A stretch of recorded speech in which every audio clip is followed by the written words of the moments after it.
ကဲဒီပွဲလေးမှာတော့ကျမနဲ့ငယ်မိတဲ့တငယ်ချင်းကနေပြီးတော့ကလစ်စစ်လာခေါ်လို့ကျမတို့သွားဆော့ရပေါ့နော်နိုင်မို့တော့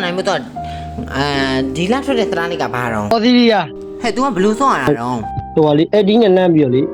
ကျိုးကြီးနဲ့ချုပ်ပြီးကျိုးကြီးနဲ့ပြစ်တာလေ ဟဲ့ ဒီမောင်လာရေ ရှင်းတော့နော်ရှင်းဟဲ့လာနိုင်မို့တော့ဒီထဲမှာကြီးတန်းရှင်းရှင်း ဟာ အေး လာကြကြပြီဝါမေးကောင်းပါပြီ အေးကမှရက်တော့ဖြစ်ဟဲ့နိုင်မို့တော့ဖန်နီယိုဆက်ဟဲ့ ကျွေးလို့နေတာလာ ဟဲ့တော့နိုင်လား လောက်ဆွဲပြနေရကြတယ်လုံးဝကြီးရလာလေဟာဘယ်လိုလဲ ရှင်းမကြောင် ကောင်းလာရောင်းဝဲပလေချားလဲဝဲ